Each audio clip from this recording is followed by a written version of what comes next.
atmosfera. Pode se sentar. A paz do Senhor, queridas irmãs.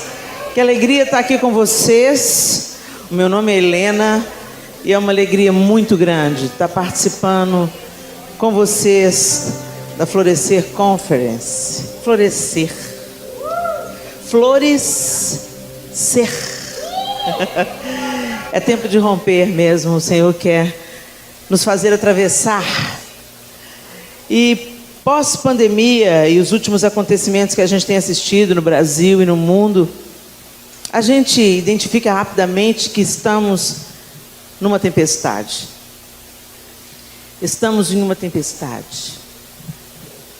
Mas é uma tempestade com propósito, né?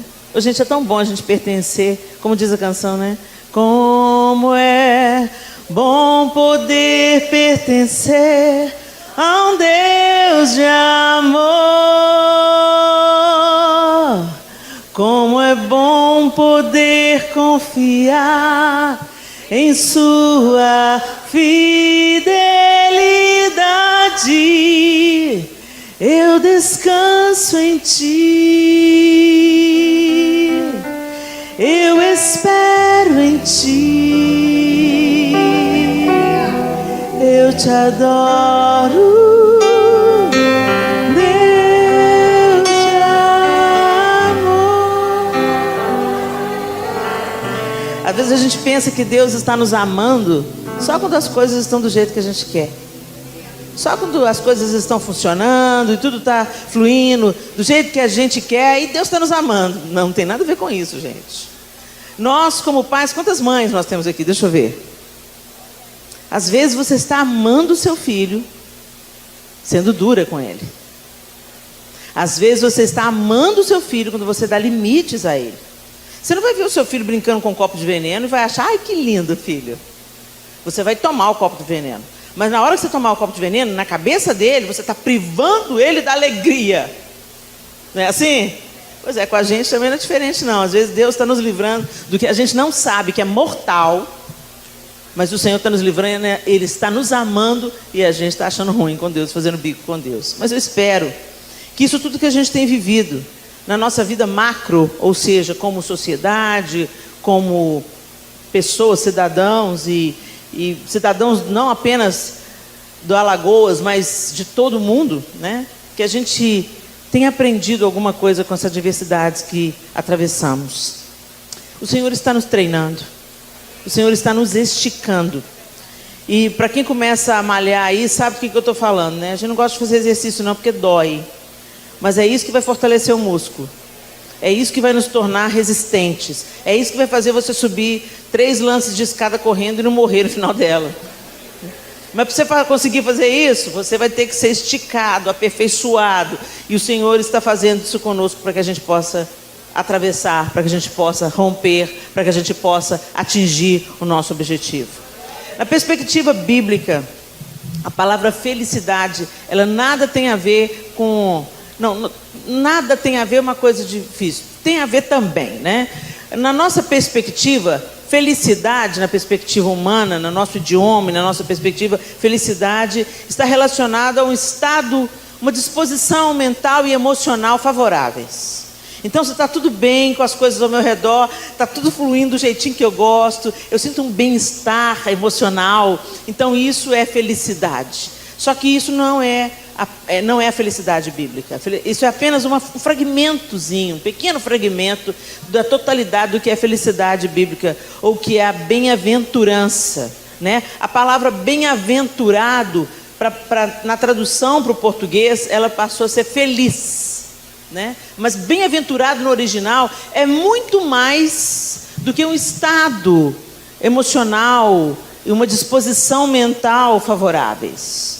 Felicidade bíblica significa aquele que atinge seus fins, cumpre o seu propósito e floresce. Atinge seus fins. Para atingir o fim, gente, você vai ter que ralar um bocado. Para atingir os seus fins, você vai ter que permanecer na hora que todo mundo quer desistir. Para atingir os seus fins, você vai ter que insistir quando se cansar.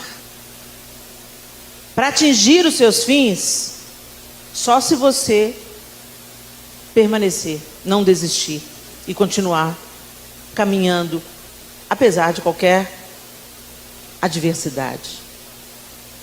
Cumpre o seu propósito. Gente, o nosso propósito, às vezes a gente fica correndo atrás do nosso propósito particular, né?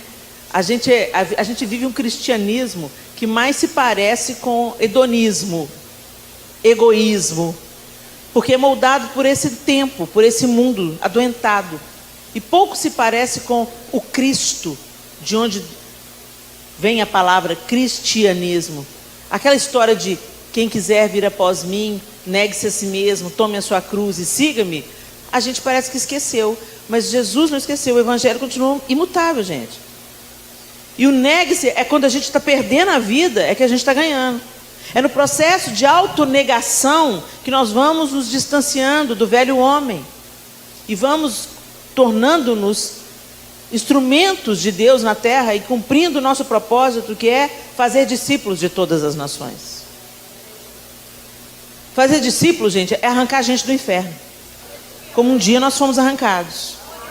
E é muito mais que entregar folheto ou fazer visita. Fazer discípulo não é fazer evangelismo. Fazer discípulo é testemunhar Cristo, até que todos aqueles que Deus traz para a roda da sua mesa, para os seus relacionamentos, seja no trabalho, seja na escola, sejam impactados pela vida de Cristo em você. Isso é que é fazer discípulos. As pessoas veem tanto Cristo em você que elas se torna irresistível seguir a Jesus, porque elas estão vendo os efeitos do Cristo que vive em você. É muito mais do que fazer evangelismo. E tem gente que pensa, não estou fazendo discípulo, eu estou entregando folheto falando, Jesus te ama. Ufa, cumpri minha obrigação. Não tem nada a ver. Jesus não entregou nenhum folheto. Jesus comeu com os caras, andava com os caras, operava milagres na frente dos caras, saía para orar, ensinava os caras a orar, ia fazer visita na casa de que ninguém queria ir. Sabe os lugares que você não quer ir? É lá que você precisa de ir. É lá que está o seu propósito. Sabe esse propósito que só nos favorece? Você pergunta para o pessoal da nova geração, qual que é o seu propósito? O propósito de Deus é que eu seja grande na terra. Só que depende, o que você pensa que é grande na terra? Porque o maior na terra, o Todo-Poderoso que dividiu a história em antes e depois, ele viveu uma vida ordinária, simples. Ele não teve painel de LED, nenhuma grande banda e luz atrás dele. Pegou os 12, gente, o melhorzinho deles, o mais intelectual deles, era Judas. Por isso você vai ter uma ideia. Os caras eram pescadores, viviam uma vida rústica. Pedro andando 3 anos com Jesus, estava armado. Lá no Getsemane, arrancou a orelha de Malco. Mau elemento. E ele era duramente criticado porque comia com pecador, comer com o outro. Na cultura judaica se eu estou comendo com fulano é porque eu sou amigo dele. Então imagina o escândalo, eu vou comer na casa do corrupto, do ladrão, do safado do Zaqueu. E o que aconteceu naquela refeição? Que o homem saiu restituindo todo mundo. Se tornou discípulo.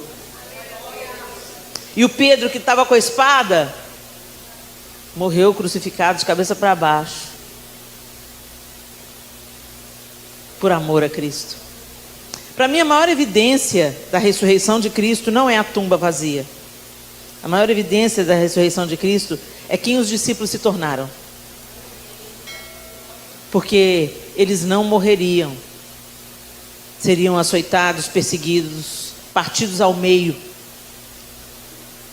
se eles não tivessem visto Jesus ressurreto. Porque na época de Jesus, gente, outros cristos existiam. Muitos outros falsos messias surgiam e diziam, eu sou o Cristo. Aí ele tinha um tanto de discípulo, daí a pouco morria. Não era ele, porque se é o Messias, não ia morrer, porque os judeus estavam esperando o Messias, que ia ser um reformador político. Eles não entendiam ainda o reino de Deus. Nem os próprios discípulos de Jesus só foram entender mais tarde. O que é ser grande na terra? Atinge os seus fins, cumpre o seu propósito. E o floresce vem no final. E floresce. Quando você observa uma planta, ela tem todo um processo para romper em flor, não é? E eu queria trazer a história de um florescimento dentro da fornalha. Abra sua Bíblia comigo em 2 Reis, capítulo 11. 2 Reis 11, e eu vou usar a versão NVI.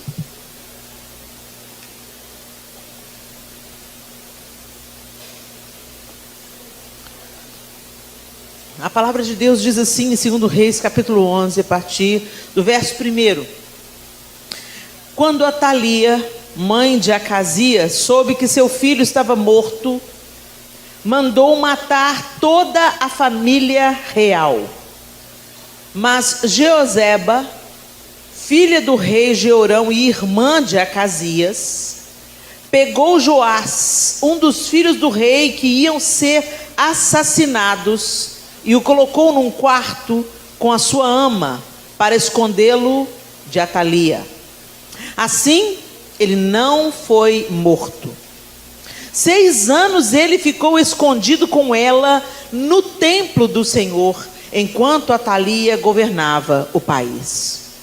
No 7º ano, o sacerdote Joiada mandou chamar à sua presença no templo do Senhor os líderes dos batalhões de 100, dos cários e dos guardas, e fez um acordo com eles no templo do Senhor com juramento.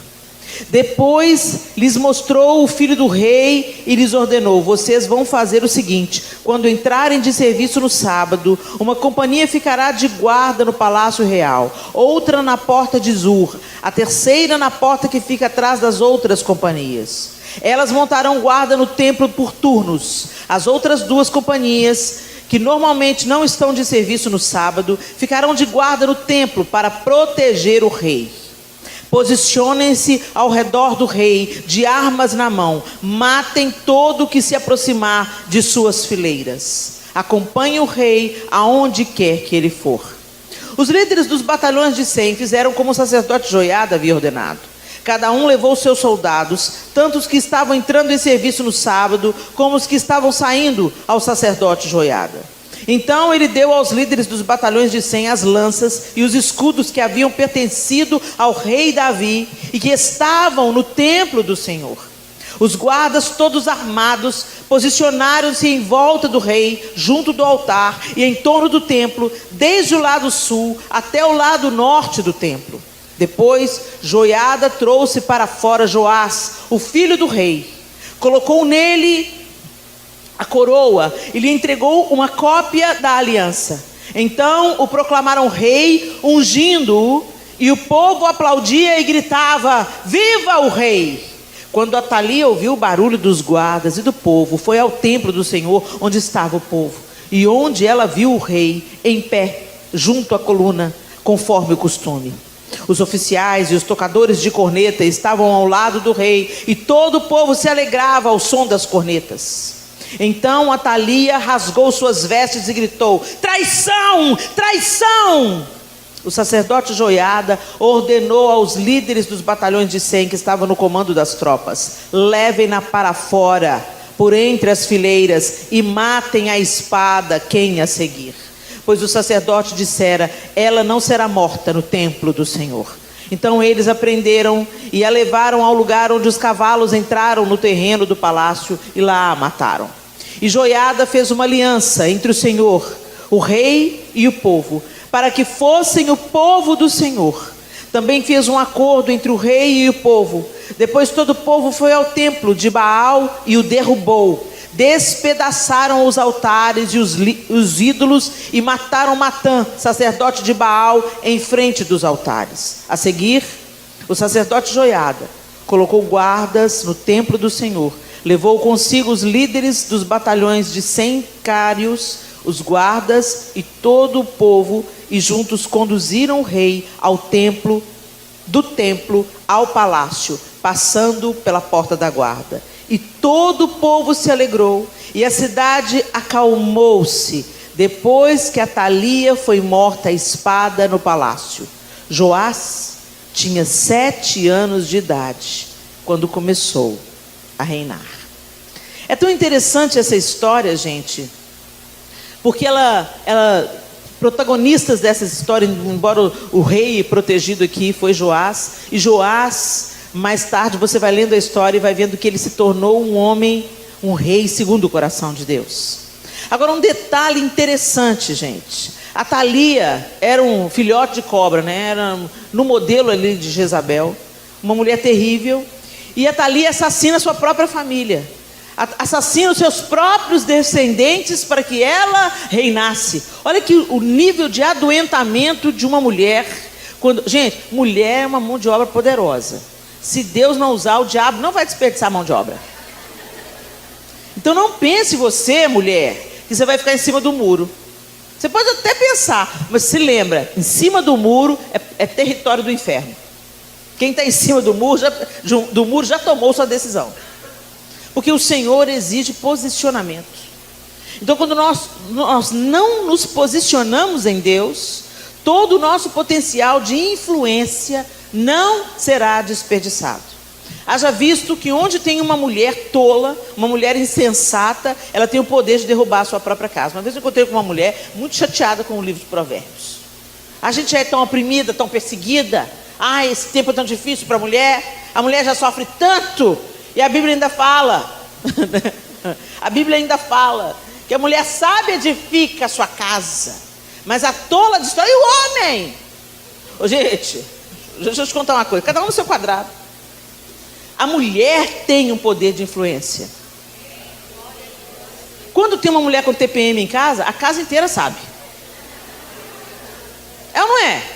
Quando a gente está azeda a casa toda.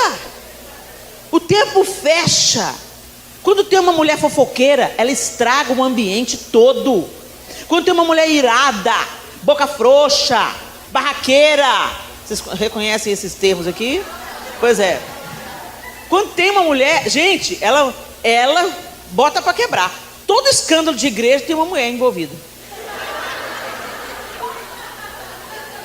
Estou dizendo que os homens são santos, não. Não estou dizendo que os homens são santos. Mas só para te dar um spoiler, se fala muito hoje em dia da violência contra a mulher, né? Que os homens são abusivos contra as mulheres. Quando a gente vai puxando o fio da meada, na história desse psicopata, tem uma mãe doida. Sério, gente.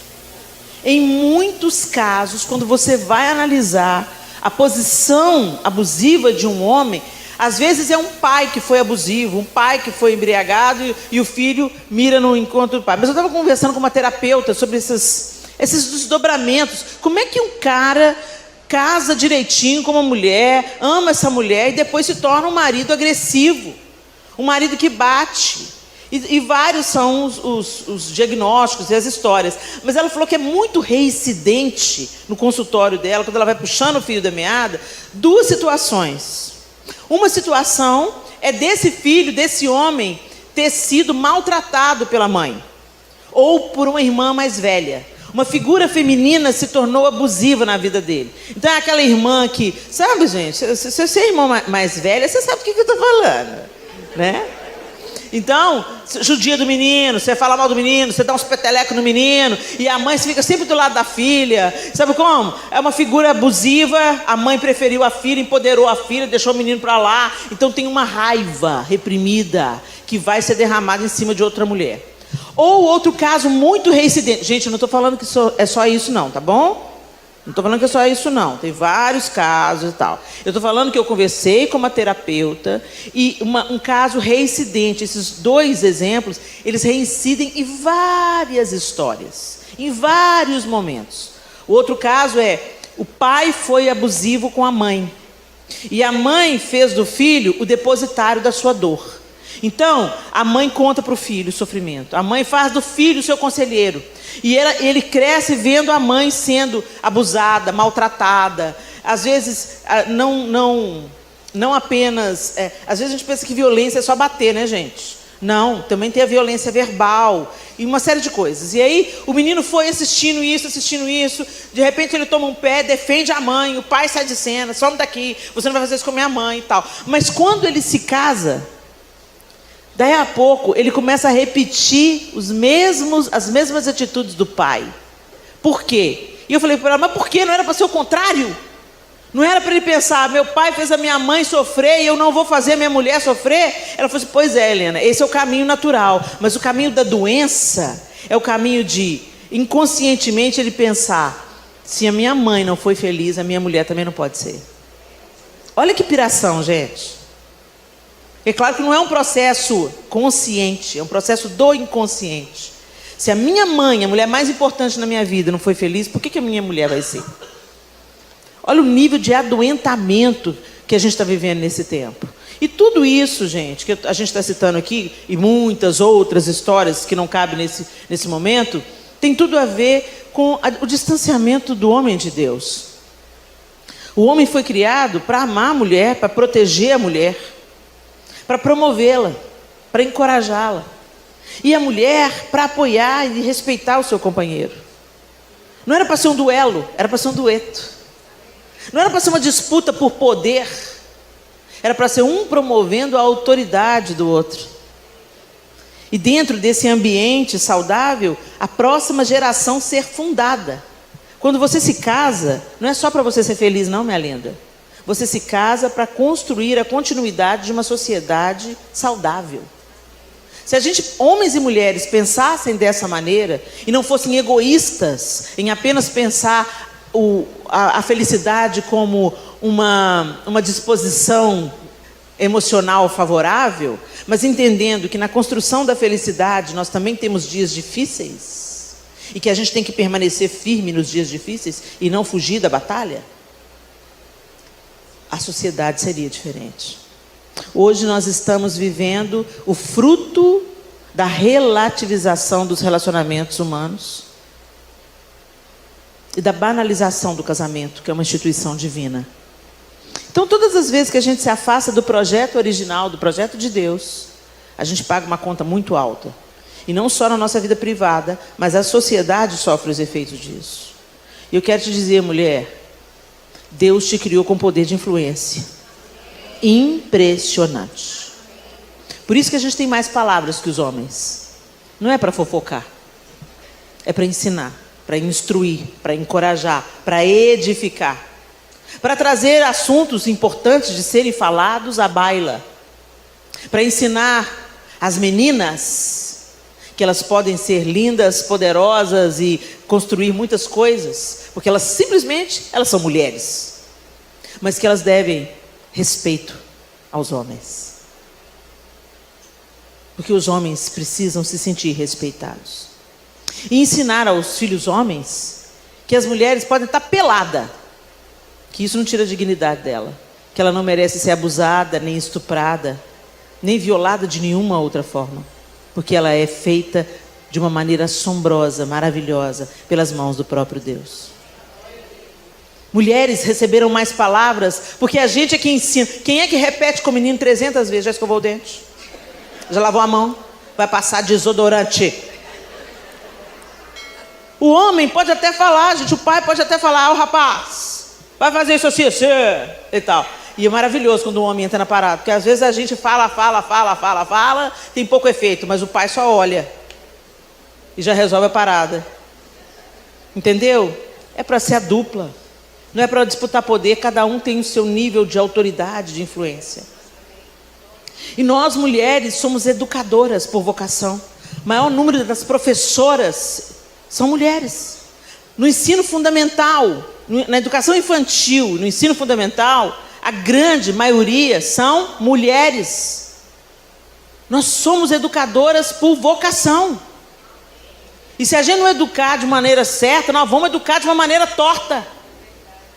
Quando a mulher fala com a filha dela, não dependa de homem nenhum. Parece uma coisa muito boa. Parece uma coisa muito boa. Mas está gerando nas mulheres um sentimento de que elas são autossuficientes. E nós não somos. Nós precisamos uns dos outros. Nós precisamos uns dos outros. Eu detesto o discurso que desvaloriza um gênero, desvaloriza o outro. Eu odeio esse discurso. Porque Deus criou os dois com propósitos. E quando a gente foge dos propósitos, a gente sabota o nosso florescimento. Então a gente vê os gêneros, os sexos se degladiando, um desmerecendo, um desvalorizando. Os homens não assumem responsabilidade. São opacos, covardes, bananas. Por quê? Porque as mulheres ficaram fáceis. Tem um ditado da minha avó, da avó de uma amiga minha, que ela me ensinou recentemente, que falava assim: para que eu vou comprar uma vaca se eu recebo leite de graça? Mulher faz tudo, mulher paga a conta. Mulher anda de perna aberta, mulher bebe, mulher fuma, mulher dá, transa à vontade. Para que o homem vai valorizar uma figura dessa? O que de interesse? Para que ele vai assumir um compromisso? Ter uma mulher só falando na cabeça dele: vem cá, me ajuda com os meninos. Não. Isso gerou uma geração de homens acomodados. Os caras já, no primeiro encontro, ele quer rachar a conta. Isso já é um prenúncio de que ele não quer assumir uma responsabilidade sozinho. E as mulheres acham lindo. Isso mesmo, eu pago minhas contas, não dependo de homem nenhum. Depois tem o filho, e aí ela tem que virar 4. Ela tem que ser mãe, ela tem que trabalhar fora, porque ela tem que bancar as coisas dela. E o outro está folgado. O meu marido sempre me ensinou: minha linda, não dá folga para homem não, porque homem folga naturalmente. Então, quando eu estava educando os meus filhos, eu falava: sejam homens. Sejam homens. Assumam uma mulher. Honrem essa mulher. Quando ela for jovem, durinha, bonitinha, e quando ela ficar velha e enrugada, honrem essas mulheres. Sejam homens de palavra. Não traiam suas esposas. Se vocês traírem as esposas, vocês vão se ver comigo. Mas as mulheres abriram mão. Isso não aconteceu com Jeoseba. A Thalia era doida. E as doidas têm essa Ariana, eu não estou retendo tanto as palavras como você, né? Como você percebeu, sou pesada em palavras. Mas a Thalia era doida. E ela queria o quê? Poder. Onde tem uma mulher que quer poder, ela passa por cima de tudo. E começou com Eva. Gente, a mulher estava no paraíso. Faltava alguma coisa para ela? Faltava nada. Estava lá feliz com o homenzinho dela. Era a rainha do paraíso. Ele olhou para ela, ficou de 4, caiu a boquecha e falou: essa é osso dos meus ossos, carne da minha carne. Vocês já viram quando tem um homem apaixonado, quando ele fica com aquela cara de bobão? Pois é, adora assim. Ela estava lá dominando o pedaço, gente. Não tinha concorrência. Estava lá. Deus deu para ela o poder de dominar também. Falou: vocês dois vão dominar sobre a criação. Vocês vão cultivar o jardim. Então o trabalho já existia antes da queda, né? Vocês vão cultivar o jardim. E estava tudo bom, tudo em ordem, tudo fluindo. Deus já tinha dado a ordem para multiplicar. Uma questão de tempo, né? Muita gente pensa que o pecado original foi o sexo. Não tem nada a ver. O pecado original foi a desobediência. E aí, de repente, o projeto de poder da serpente pareceu melhor. Como é que você vai fazer? Você não vai comer da árvore do conhecimento do bem e do mal? É claro que você não vai morrer, querida. Claro que você não vai morrer. Você vai ser como Deus, conhecedora do bem e do mal. Fala sério, gente. Até hoje esse projeto está rolando aí. A gente adora ser poderosa. A gente adora ser autossuficiente. A gente não quer depender de ninguém. A gente não quer ser humilhada. A gente quer ser grande na terra. Então o que você está fazendo com o cristianismo? Vai viver outra coisa para sua vida, minha linda. Porque o cristianismo é um chamado a não se ocupar só do seu umbigo. O cristianismo é um chamado de autonegação, que é um processo voluntário de seguir a Cristo, amando o outro como você foi amada por Ele. De considerar o outro superior a vós mesmos. A submissão não é uma coisa que foi dada para a mulher, não, foi dada para o cristão. No mesmo capítulo que o apóstolo Paulo fala aos Efésios, mulheres, sujeitem-se aos seus maridos, poucos versículos antes ele fala, sujeitando-vos, enchei-vos do Espírito. Como? Falando entre vós com salmos, cânticos e hinos espirituais, cantando e salmodiando a Deus no vosso coração, dando por tudo graças a Deus em nome de nosso Senhor Jesus Cristo e sujeitando-vos uns aos outros no temor do Senhor. Os cristãos não têm poder de se submeter uns aos outros, ou seja, de respeitar uns aos outros e de conhecer o poder e o propósito de Deus na vida do outro, tanto quanto na sua vida. Não tem um superior ao outro, não tem um melhor do que o outro. A graça nos nivela. Nós somos iguais diante de Deus, homens e mulheres, nós somos iguais, nivelados pela graça de Deus. Mas somos iguais e somos diferentes. Porque cada um tem uma beleza e um propósito. Então olha para essa mulher que está do seu lado e fala assim, você tem um propósito. E você tem muita influência. E o que você está fazendo com ela? Se você não está influenciando para o bem, você está influenciando para o mal, gente. Fato. E a história que nós lemos acabou de nos apresentar a Thalia. Ela ficou sabendo que o filho morreu e ela já tramou um plano para ela ascender ao trono, para ela governar. E nenhum dos seus netos. Olha que mulher doida, eu estou doida para ser avó, a mulher matando os netos dela. Que absurdo. Mas uma mulher que é cega pelo desejo de poder, ela passa por cima de tudo e ela mata. Hoje não mais literalmente, quer dizer, né? De uma maneira geral. Que de vez em quando a gente vê umas manchetes aí. Mas de uma maneira geral, a gente não tira a vida de uma pessoa enfiando uma faca nela. Mas a gente esmaga uma pessoa, a gente oprime uma pessoa, a gente apaga uma pessoa. A gente mata o propósito de Deus na vida da nossa descendência, quando nós não entendemos qual é o nosso valor e o nosso propósito em Deus. Mas em contrapartida, tinha uma Jeozeba. Tinha uma Jeozeba, a irmã de Acasias. E o que ela fez? Quando ela viu a loucura se apoderando de Atalia, ela pegou o caçula, ela pegou o bebê, e ela escondeu na casa do Senhor, ela escondeu no templo. Gente, que coisa linda. E a gente pensa que foi só uma mulher entrando e tendo misericórdia de uma criança e salvando uma criança para que ela fosse livre do extermínio. Mas, gente, se não fosse esse ato, a profecia de que o Messias viria da casa de Davi seria interrompida. Joás era o único descendente de Judá. Então, uma mulher com uma atitude corajosa foi o instrumento de Deus para que a profecia seguisse o seu curso e Jesus viesse da descendência de Davi. Quanto que você está disposta a correr risco para que o propósito de Deus seja cumprido? Será que nós estamos dispostas a vivenciar a bem-aventurança bíblica, onde nós atingimos os fins, cumprimos o propósito e florescemos?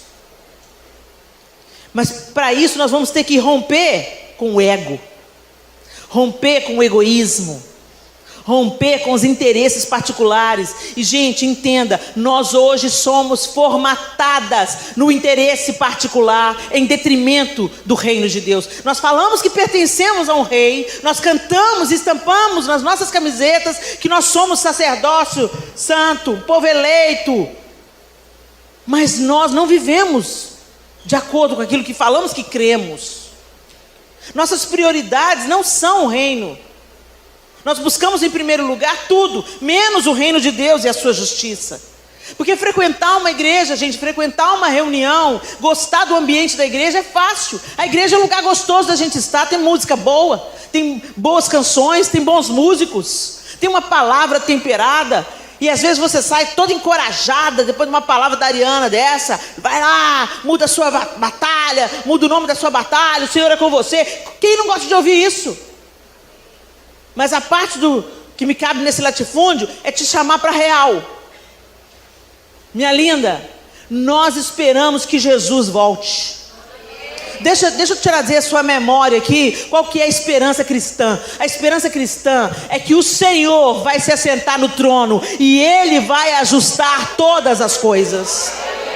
Toda ânsia que nós temos de justiça, toda ânsia que nós temos de ordem, de beleza, de arte, de riqueza, tudo aquilo que a gente sonha, ver as nações desfrutando de paz, de segurança. Sabe o sonho americano? Por que as pessoas querem ir para os Estados Unidos? Porque você chega lá, as casas não tem arame farpado. Na verdade, em alguns bairros não tem nem muro. Meu irmão mora lá há 20 anos. O bairro que ele mora não tem muro. As casas são separadas por cercas vivas, planta. E você quer correr no parque? Você pode correr no parque às 10 horas da noite. É claro que lá não é o paraíso, gente. Lá não é o céu, não. Quando você vai vivendo lá, você vai vendo que também tem as dificuldades deles. Mas as pessoas são atraídas por essa sedução de poder desfrutar e morar no lugar de tranquilidade, de segurança. Muitas pessoas abriram mão do seu idioma, de viver com a sua família, porque quer criar os filhos num ambiente onde não se sente ameaçada. Quando os meninos não chegam 10 horas da noite, a gente já fica pirando, pensando, foi um assalto relâmpago, não foi estuprada, não foi... Cabeça de mãe no Brasil bomba. E toda essa sede que a gente tem de belo, de ordem, de justo, é o Senhor que vai fazer. A gente pode tentar fazer, elegendo governantes sérios, torcendo para tudo dar certo, orando pela nossa nação. Mas é verdade, gente, que quem vai colocar em ordem a bagaça mesmo é Jesus.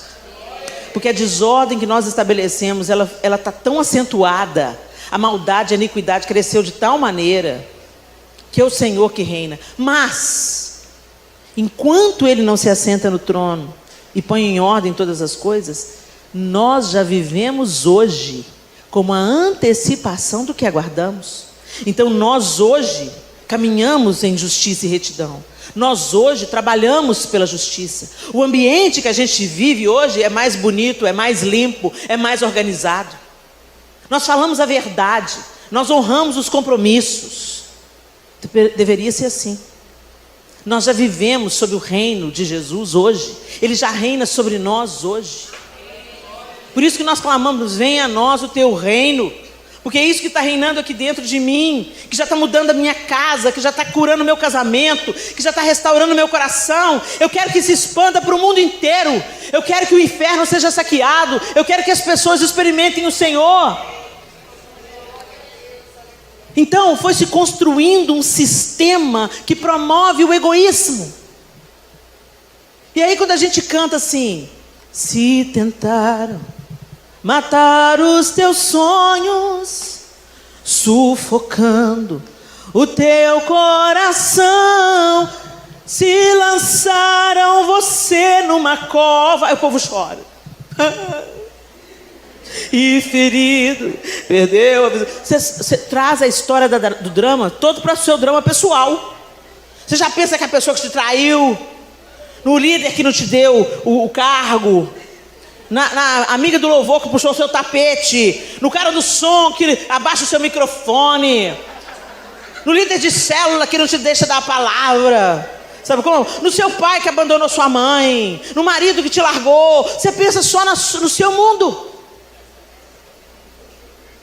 Mas o que está falando? Nos seus sonhos, né? Você pensa no seu sonho. Qual que é o seu sonho? O sonho da casa própria, o sonho do carro novo, o sonho do diploma, do pós-toque. Não estou falando que é errado sonhar isso não, mas você está sonhando isso para quê? É para a glória de Deus? Você quer uma casa própria para acolher mais pessoas?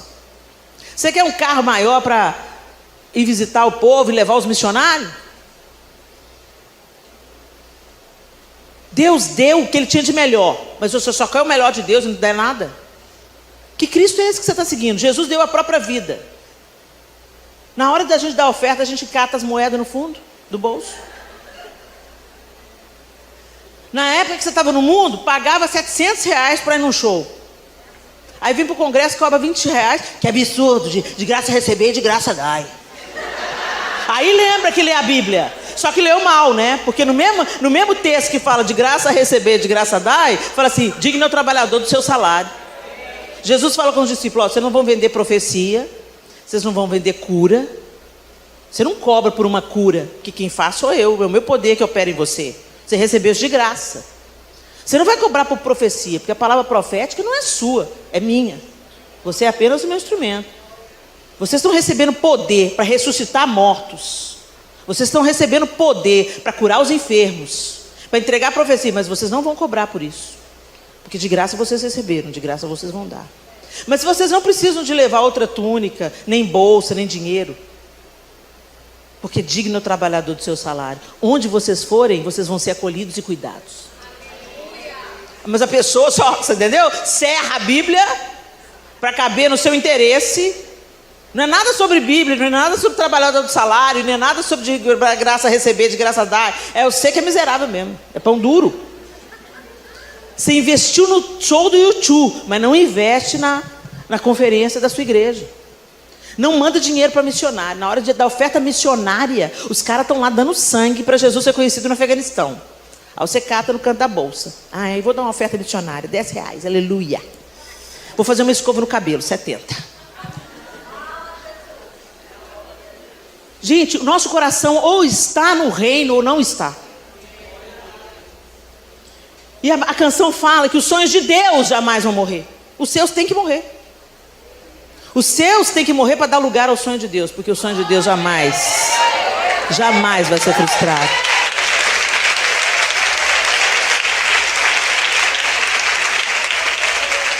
Deus quer levantar você na sua geração. Deus quer fazer de você uma mulher sábia.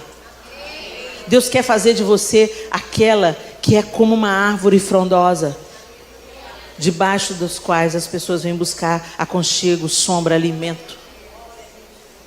E gente, não tem maior alegria na nossa vida do que cumprirmos o nosso propósito. Mas o diabo tenta ficar enredando a gente nos projetos de poder humano. E a gente não põe nada dentro do caixão. Você pode conquistar o mundo. Nem a roupa que você vai ser enterrada você vai escolher. A não ser que você seja muito doidona e deixe instruções claras sobre isso. Caixão não tem gaveta. Mas a gente investe no que é passageiro, mas não investe no que é eterno.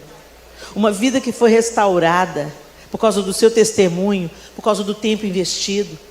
O missionário que foi sustentado no campo, porque você às vezes fez cantina na igreja para levantar dinheiro, para mandar para o missionário. Isso tem uma reverberação eterna. A Thalia queria poder e Jeoseba queria proteger o propósito de Deus. Era o descendente de Judá. Ele tinha que ser protegido. Tinha algo muito maior em jogo. E não apenas a proteção da descendência do Messias, mas Joás se tornou um rei justo, um rei aprovado pelo Senhor. Ele derrubou os altares de idolatria em Israel. Ele trouxe um tempo de bênção sobre o povo. Não menospreze as pequenas coisas que Deus coloca no seu caminho. Ele era um bebê, mas teve coragem. Ela podia ter sido morta por traição. E como é que ela fez, gente, para esconder esse menino? 6 anos, criança corre, criança grita, né? Criança é agitada. Como é que ela fez para proteger, para esconder esse menino dentro do templo do Senhor? 6 anos. 6 anos. E no 7º ano, 7 é o número da perfeição, o sacerdote Joiada proclama Joás rei sobre Israel, com 7 anos de idade. O que nós estamos fazendo com a nossa vida, meninas? A gente está vendo a infância sendo garfada. As nossas crianças estão no alvo do inimigo. Ideologias, prostituição infantil, abuso infantil, violência doméstica. Crianças que estão sendo mortas pelos próprios pais, ou avós, ou cuidadores. As notícias estão cheias aí, crianças aprisionadas, crianças acorrentadas. Isso, as histórias que vêm à tona, e as que estão acontecendo agora mesmo. E a gente não tem a menor ideia. E o que nós como mulheres estamos fazendo? Será que nós estamos sendo a Jeoseba desse tempo? Será que nós estamos sendo a Débora do nosso tempo? Será que Deus pode contar com a nossa feminilidade para nós nos erguermos como intercessoras, como juízas, como médicas, como dentistas, como assistentes sociais, como mães, como professoras, que não ficam só vivendo a sua própria vidinha medíocre, pensando no próprio umbigo ou no carro novo, mas que se envolve para que uma nova geração saudável, que conhece a Cristo, cheia de autoridade, se levante. É muito fácil a gente ligar a televisão e ficar, ai que absurdo. Ir para a rede social e falar, estou indignada. Indignada ficou eu, há um tempo atrás, que a gente viu aquela menina, aquele caso horroroso que aconteceu um pouco antes da pandemia, de uma menina de 8 anos, se eu não estou enganada, que foi estuprada, engravidou. E aí teve que fazer um aborto. Você se lembra dessa história medonha? Só que ninguém conta que ela fica livre do bebê, ela fica livre da gestação, mas ela nunca mais fica livre do trauma de um aborto. Um aborto é traumático. Ninguém fala na parte ruim do aborto. Ninguém fala no estrago que pode causar no corpo de uma mulher. Ninguém fala que essa mulher que faz um aborto pode morrer, mesmo quando é feito numa clínica decentemente. Ninguém fala que uma mulher que faz um aborto fica marcada psicologicamente pro resto da vida. Ninguém fala. É mais fácil falar para ela fazer um aborto do que falar para ela, não transe. Ou coloca um DIU. Usa camisinha. É mais fácil falar, faz um aborto como se fosse uma opção. Um método anticoncepcional. E que loucura isso está acontecendo. E quando passa a aprovação do aborto nos países, há uma celebração das mulheres. As mulheres que deveriam ser protetoras da vida estão celebrando os sacrifícios a Moloque.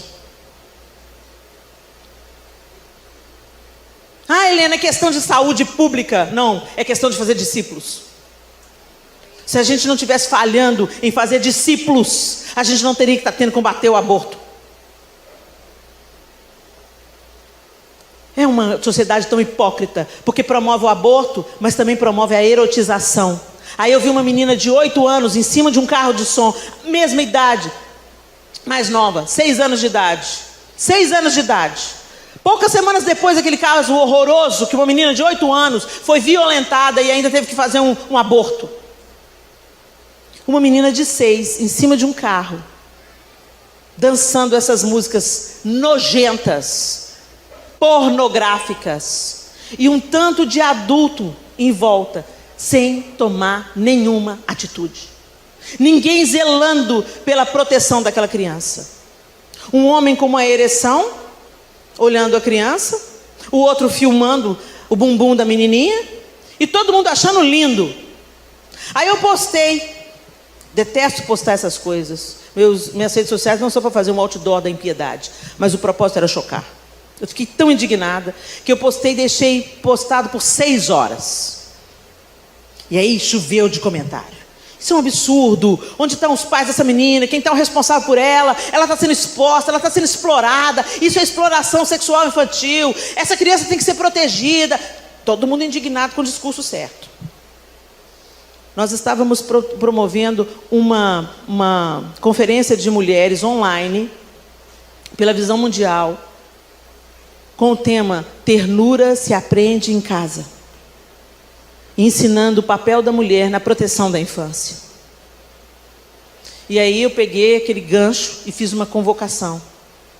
A inscrição era gratuita. E era online. Teve mais de 10 mil comentários, só comentários. As visualizações eu perdi de vista. Só de comentário teve 10 mil. Quantas pessoas foram para a conferência? 561 pessoas. Então é muito fácil a gente falar que está indignado. O que Deus vai permitir para a gente se posicionar?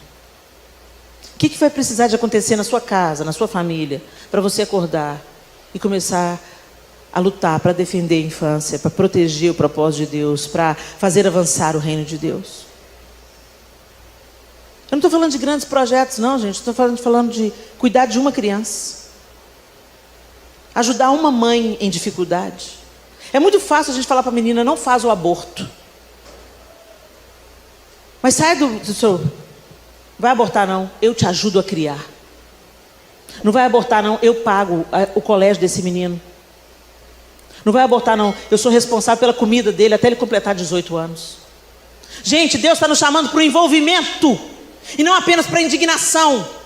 Jesus não ficou lá do céu falando assim, vou salvar vocês, hein? Vou salvar vocês. Ele encarnou no ventre de uma mulher. Ele viveu no anonimato durante 30 anos. Ele se envolveu, ele encarnou. Ele vestiu a nossa roupa, viveu a nossa humanidade, derramou a sua própria vida, nos reconciliou com Deus Pai, ressuscitou, está sentado à direita de Deus e voltará para reinar. E que igreja ele vem buscar? Uma igreja comprometida como ele se comprometeu. Não pense você que cristianismo é você carregar uma camiseta estampada ou dizer que Jesus é amor. Não, gente, é comprometimento. Jeoseba se comprometeu. Ela colocou a vida dela em risco. E ela trouxe para dentro da casa dela. Ela era esposa de Joiada. Ela trouxe a criança para dentro da casa dela. Tem um tanto de crente indignado porque os casais gays estão adotando crianças. Que bom que eles estão adotando. Porque ninguém adota, né? A gente quer um bebê de olhos azuis e branco. E as crianças que estão lá. Gente, meu coração está queimando. Sei o que Deus vai fazer comigo, não. Mas meu coração está queimando. Porque ninguém quer adotar um menino de 14, de 13 anos. Mas eles existem. E tem tantas mulheres de Deus, mulheres de Deus, que não têm filhos. A madre está cerrada. Eu conheço umas 5 mulheres, bonitas, saudáveis, de boa condição, não têm filhos. Será que Deus é mau, que não quer que ela tenha filhos e só? Ou será que Deus está falando, tem muitos que precisam do seu amor? E esse amor pode ser direcionado. Eu adotei vocês, por que vocês não podem adotar alguém? Nós somos adotados. Vocês entenderam, gente? Eu estou trazendo aqui uma conversa séria. E eu não estou falando só para vocês não, gente. O meu ouvido é mais perto da minha boca. O meu chamado é feito das coisas que estão me inquietando. E eu trago diante de vocês aquilo que Deus vai ministrando ao meu coração. Eu trago e eu divido com vocês. Jeoseba se envolveu. E o resultado do envolvimento de Jeoseba é que uma mulher tirana e assassina foi removida do poder.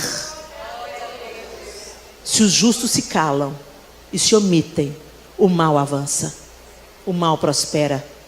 Então não espere do pastor, não espere do missionário, não espere do líder de louvor. Seja a noiva do Senhor, seja a solução, seja a resposta na sua rua, seja a resposta na sua família, seja a resposta na escola onde você leciona. Se cada uma de nós aqui cuidar de uma mulher quebrada ou de uma criança abandonada, nós vamos mudar a situação da nossa nação. Para de esperar do governo o que a igreja tem que fazer. Deus é que muda a história da nossa nação, gente.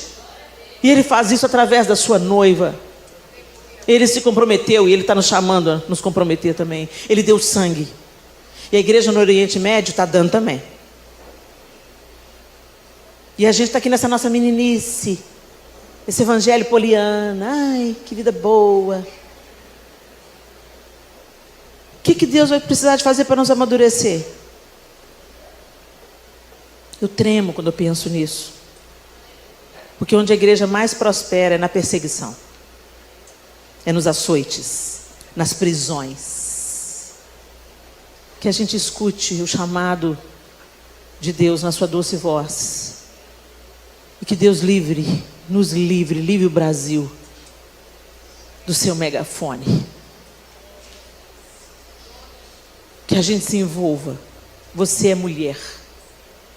Você tem poder de influência. Não interessa a sua idade. Você tem poder de influência. E nós somos comparados, dentro desse tema de florescer, eu só queria encerrar falando com vocês, que nós somos comparados pelo salmista no Salmo 92, a palmeira e ao cedro do Líbano. Aqueles que confiam no Senhor, aqueles que temem o Senhor, são como a palmeira. A palmeira, gente, tem raízes profundas. A raiz da palmeira pode chegar a 300 metros. A nossa vida cristã não é formada no coletivo, ela é formada na individualidade. Para a gente aprofundar a raiz, precisa de ter vida devocional. O que é devocional? Não é a hora que você lê a Bíblia. Vida devocional é uma vida devotada ao Senhor. Será que você é devota do Senhor? Aqui no Nordeste usa muito o nome devoto, né? Devoto. Devotada, entregue, rendida. O Senhor é o centro da sua vida? É nisso que consistem as nossas raízes. Quem tem intimidade com Deus é que aprofunda raízes. E a característica da palmeira é que ela não se quebra. Ela cresce na vertical. Ela dobra, mas suporta ventos de até 150 quilômetros por hora. Forte a bicha. E ela só floresce em ambientes quentes. Então se aqueça aí do fogo do Espírito. Esse negócio de frieza espiritual, sabe aquela vida meia boca, sabe? Não, gente, o Senhor, Ele vomita os mornos. Ele quer você aquecido na sua presença. E o cedro do Líbano, gente, que é a comparação que o salmista faz com aqueles que temem o Senhor, aqueles que esperam no Senhor, é uma árvore majestosa. Ela é encontrada na região da Síria, da Turquia, do Líbano. Ela vive centenas de anos. É símbolo de força e eternidade. A sua folhagem é perene, as folhas não caem.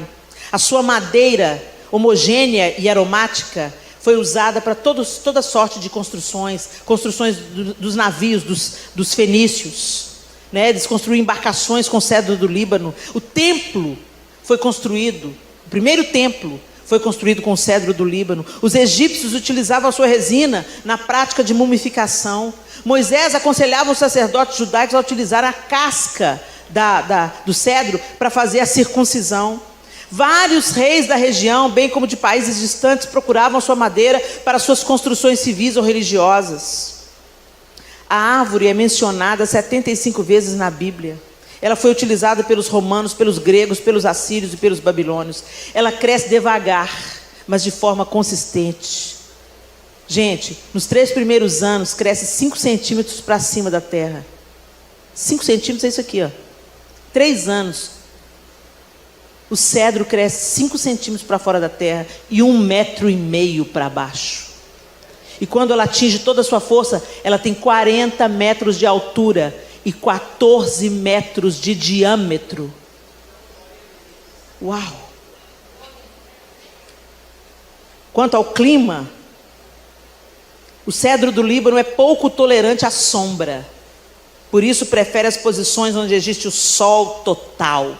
O sol da justiça incidindo sobre o Líbano, o cedro do Líbano.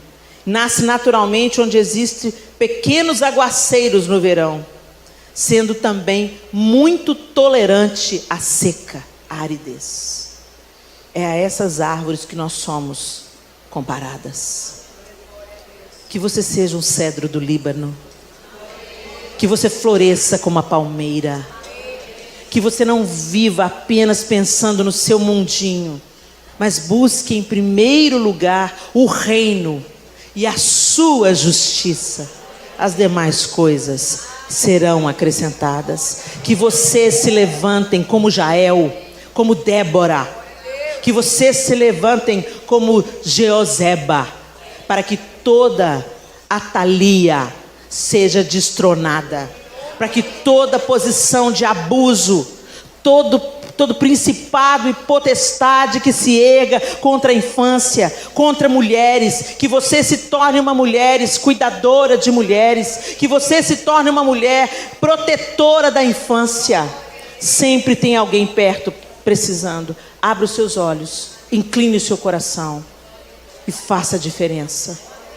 Jeozeba salvou um, e esse um fez toda a diferença. Não apenas na linhagem do Messias, mas também destronando os altares de Baal no meio de Israel. Que você seja Jeozeba nessa geração. Fique de pé no seu lugar. Feche os seus olhos. E eu queria que você fosse muito honesta com você. A minha palavra, gente, ela é extremamente desconfortável. Mas eu quero te tranquilizar, ela me desconforta também. Ela mexe comigo também. Eu não estou conformada em viver uma vidinha mais ou menos, não, gente. Eu quero viver a felicidade bíblica. Eu quero alcançar os meus fins. Eu quero cumprir o meu propósito. E eu quero florescer na presença daquele a quem eu amo e sirvo. Não se contente em comer as bolotas dos porcos. Elas parecem sedutoras para aqueles que têm fome, para aqueles que estão longe da casa do Pai. Frequentar a igreja não significa que você está na casa do Pai, gente. Tem muita gente desviada do evangelho dentro da igreja, cumprindo todas as suas obrigações na igreja. Ofertante, dizimista. Relacionamento com Deus não se dá uma vez por semana. Relacionamento com Deus é 7 dias por semana, 24 horas por dia. Você vive para Ele.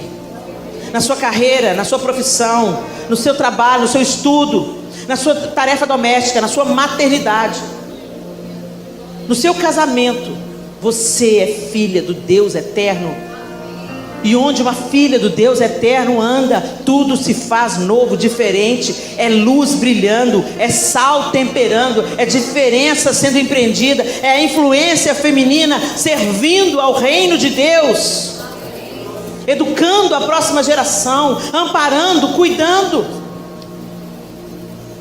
A gente fica olhando o que os outros não estão fazendo, criticando às vezes o que o outro começou a fazer. Para de olhar para a vida dos outros. Para de medir os pecados alheios. Combata os seus. Nós temos que combater o nosso próprio pecado, a nossa inveja, a nossa cobiça, a nossa antipatia, a nossa apatia, os nossos ranços, as coisinhas, os melindres. A gente tem que combater isso primeiro em nós. E a gente combate isso enquanto serve ao Rei. E pergunta: Senhor, qual é o meu propósito aqui nessa casa? Qual é o meu propósito aqui nessa escola? Qual é o meu propósito aqui nesse emprego? Seu emprego está ruim, minha linda, mas é lá que você está plantada, então floresça. É lá que você está plantada, floresça, até que Deus te transplante para outro lugar. Onde você está, dê fruto. Onde você está, floresça. Onde você está, faça a diferença.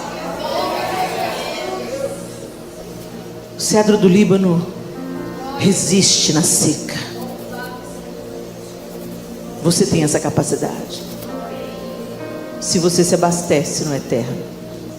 Na nossa força, gente, na nossa força a gente não vai longe, não. Mas o Senhor é a nossa força. Ajuda-nos, ó Deus. Quebra todo sofisma na nossa mente, todo entorpecimento nos nossos sentidos, que nos fazem nos ocupar e empreender energia naquilo que é passageiro, naquilo que é temporário. Senhor, nós queremos ter uma visão do que é eterno. E nós queremos, como a canção da Ludmilla ministrava sobre nós, Senhor, receber a cura, receber unção de ousadia, unção de conquista e unção de multiplicação. Vidas e mais vidas rendidas aos teus pés, pessoas sendo arrancadas do inferno, crianças sendo protegidas, casamentos sendo restaurados, mulheres sendo cuidadas. Ó Deus, em nome de Jesus, nos levanta, Senhor, nessa geração para fazer a diferença. Nos arranca, Senhor, do egoísmo, do hedonismo, do egocentrismo. Cura a nossa visão, restaura a nossa visão e nos faz sonhar os teus sonhos, Senhor, porque é no cumprimento do nosso propósito é que reside a nossa felicidade. Todos os outros poços são cisternas rotas,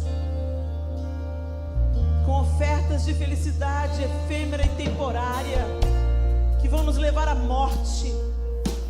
Mas a plenitude que encontramos no Senhor nos restaura, nos levanta, nos transforma, nos liberta e muda a vida de outros. Enquanto o Senhor trabalha em nós, o Senhor transborda na vida de outros.